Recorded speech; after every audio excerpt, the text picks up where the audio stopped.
Hello from the top of this little hill that I just climbed out here in Bear Canyon. I'm hoping this isn't going to be too windy for you to hear. I'm going to switch the camera around, but first I just want to show you where I am.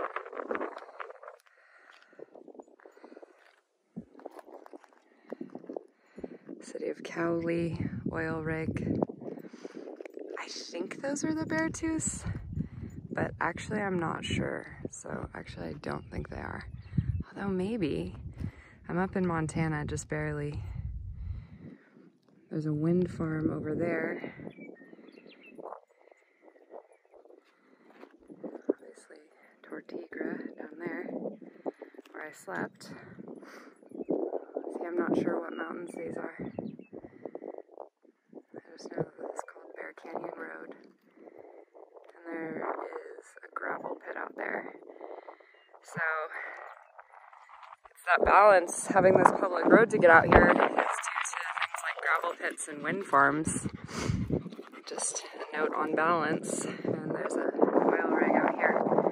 So real life. Alright, I'm going to switch the camera around.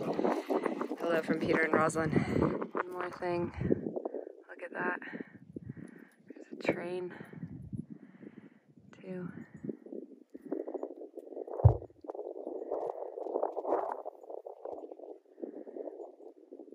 There it goes.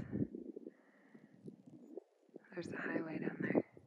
Okay, I tried to find somewhere I can be a bit more protected from the wind, so hopefully this works. I've been on a run this morning and then climbed this hill, so I'm quite flushed. Hey.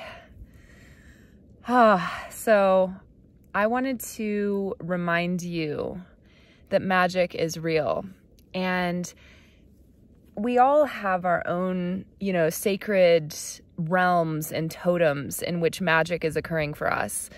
And for me, it's animals, as well as plants and nature, but it's always been animals. And in that way, archetypally, mythologically, I really identify with Artemis, the Greek goddess, who I believe is Diana in Roman. Correct me if I'm wrong, anyone?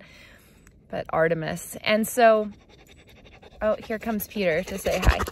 Okay. Oh, that was real life.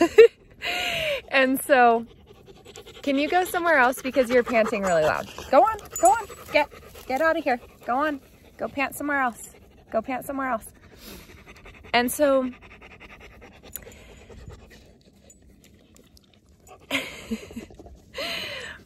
I wanted to tell you, and first of all, I wanted to tell you, if you're wanting to find more about what I'm doing on the day-to-day, that's going to be on my blog, divinityranch.com/blog. And if you want to subscribe, you can just go to divinityranch.com and you'll see a place where you can subscribe. And I say that because I am on a journey of authenticity. And as James Lindsay would say in a video that I'll link to down below that a friend of mine shared with me, authenticity is who we are when we're not trying to be anyone. And I realized that for me, a lot of the social media stuff, it's not so windy anymore. A lot of the social media stuff was stuff that I felt like I had to do and that I don't actually have any interest in being on social media. Like, it doesn't bring me joy. It's not who I am. And that's not to say anything about social media in general. And if it's something great for you, I really encourage it. It's just being honest with ourselves about what actually brings us joy. And I am so passionate about storytelling and about sharing this story. And I just want to do it on YouTube and on my blog. And so on my blog, I'm not only going to be sharing words, but I'm going to try and make kind of a diary of every day. So words as well as all the photos and videos I take. And over time, I hope to make photo essays, or in video essays and narrations and things like that with all the video. But for now, if you want to literally have a window into my day, check out divinityranch.com/blog or subscribe at divinityranch.com. I haven't started it yet, so, just be looking within the next week or something. So I say that because there's a lot of specificities and details about just what I'm going to touch on right here, which is regarding the fact that a week before the last full moon, so like a month ago, basically, or a month and a week ago now, I found an owl on the side of the road, a great horned, dead, hit by a car, because owls are often on the road following the trails of rodents. And owl is a very sacred totem and guardian and teacher for me, and has beautifully been a symbol that I've taken back for myself, one that I had assigned to someone else, to my ex-boyfriend, Ollie. Bless him and his owl energy. It's just, the owl is my guardian and my symbol. And I did a ceremony during that full moon. I actually took the owl and put him or her in my freezer for a week in a trash bag. And then on the night of the full moon a month ago, I went up and did a ceremony with the owl, which was very sacred to me. And actually someone who watches this channel just so happened to send me a picture through Instagram that was of an owl in a tree with perfect camouflage that was very strangely and magically super similar to what I had done with the owl, which was to build sort of a sacred wreath around him and lay him to rest in a safe space between beneath a pine tree. And so I say this because, first of all, I drove by that owl. I saw the body. In the moment that I saw it, I had dropped into rhythmic consciousness, as I talk about here. And in that moment that I dropped into rhythmic consciousness, I saw this form on the side of the road because I was fully present, fully in the present. And it did require stopping, pulling over and turning around and overcoming resistance in that way. And so I just want to bring that up because I've also been listening to the book, The Power of Kabbalah again, which I've talked to you guys about before, by Yehuda Berg. And I'll link to that down below. It's a really short book. It's like 4 hours long, and you can find it on Audible. And it talks a lot about how the way that we bring in the light, is by quelling our reactive, sort of automatic, instinctive, you could even say sympathetic, probably fight or flight reaction to something, taking a moment of rest and seeing what our proactive sort of like second instinct, or not instinct, almost intuition is in that. And of course, this is relative. Like sometimes we get that intuition instantly, but maybe it's more like that. It's like we get that instant intuition and then we feel the resistance of like, oh, like, I don't need to stop. I don't need to do that. And it's in that moment that let's do it and see what happens. And so that's happened twice for me since I've been on the journey so far. So I kid you not, the day that I left Cody, which was the full moon in Scorpio. So the most recent full moon about a week ago. What's today? Almost exactly a week ago. I was driving out of town, and I actually hadn't started listening to The Power of Kabbalah yet. I was driving out of town on the Powell Highway because I had decided I was going to go to the medicine wheel in the Bighorns, which I actually never made it to. I ended up going to a place called Five Springs Falls Campground, which was absolutely phenomenal. And again, on my blog, well, that was the last video I shared, that old road over the Bighorns. That's where I was. And on my blog, I'll share a lot more photos, although I don't have photos of the sacred ceremony that I did, because literally on my way out of town, on the day of the full moon, I'm driving just out of town, and what do I see on the highway but a familiar mound of feathers? And even in that moment of recognizing the feathers, of knowing that it was another great horned, of knowing that it was my totem symbol of the owl, I still almost kept going. I still almost kept going, even though this had been a guardian and a totem that had come into my life and was asking me again, will you, as my good friend who I will be interviewing for the Divine Dialogues, a historian of religions, Mary Keller, said, will I give that time and devotion that is really part of being in relationship, instead of being caught up in that momentum of just rushing, going on the highway. And even when I didn't have anywhere specific to be or any specific time to be there, I still almost didn't stop, because of that morphic resonance of just go, go, go on the highway. And who knows how many, and I don't say this in a judgmental way because I almost didn't stop either, but who knows how many cars on the highway had driven by and over this owl on the road. Like, pretty sacred. So, you know, I did end up stopping, turned around, went back, and I was just planning to take the owl and, you know, lay him or her to rest on the side of the road. And instead, I realized as soon as I got there, like only in that moment did I realize today is literally the full moon. And on the last full moon, I, you know, partook in sacred ritual ceremony, honoring of the sacrifice of this owl that I found.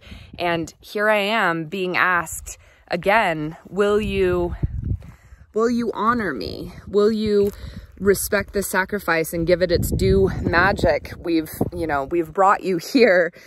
Spirit of the owl that lives in the eternal realm, that lives beyond all of these temporal owl bodies, shadows, symbols of the eternal owl that live here in the eternal world, or the temporal world.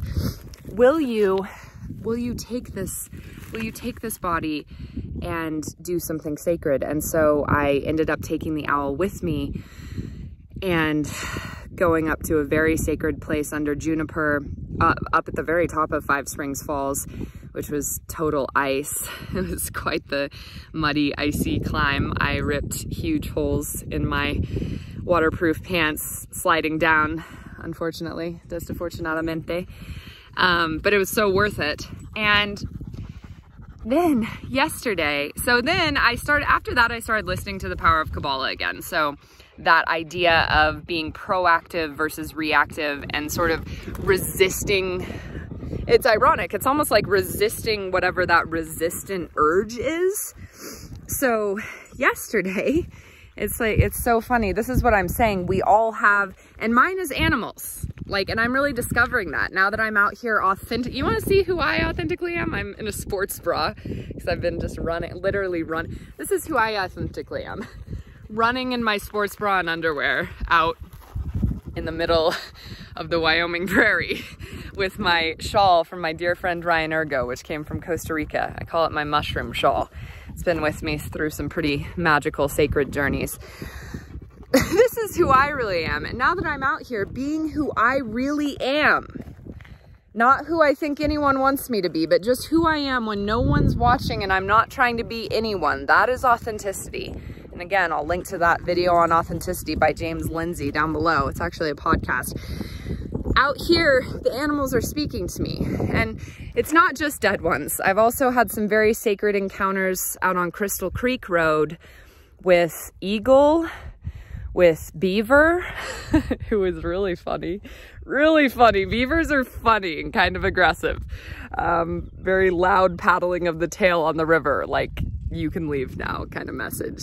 Giant golden eagle with meadowlark, with juniper. So it's not only been dead animals, but again, these animal spirits, these totems never die. They never die. So whether I interact with the bodies when they still have the life force in them, or just the empty shell that's left after that life force goes back to the eternal realm of spirit, it is a sacred offering to connect with and to show devotion and connection to this totem, this spirit. And again, for me, it's animals. And I'm finding that, like, you know, I'll get to what happened yesterday because it was wild. I'm just saying, whatever it is for you, that magic comes to you and asks you to be a messenger and a conduit and a channel for it. And it's like crazy how it starts showing up when you give one act of devotion or one act of proactivity to say, oh, okay, I had this intuition, and then I was like, nah, that's probably not real, it doesn't matter, or whatever, I have places to go, things to do, blah, blah, blah, you know, upkeep this life that I don't even like, that's very mundane and not in the magical.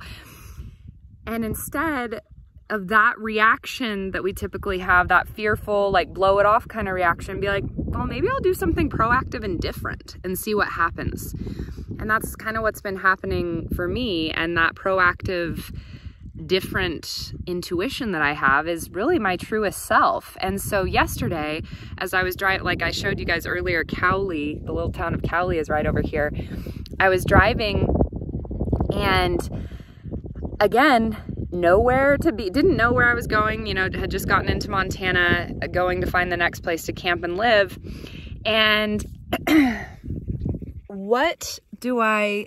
so I'm driving, and on the side of the road, I see a body that I'm like, what is that? Is that a cat? At first I thought it was a cat, and I was like, oh, that's so sad. And then I was like, no, it's not a cat. Maybe it's a giant jackrabbit. But I kept driving again. I literally kept driving, even though it was, you know, had been so drawn to this.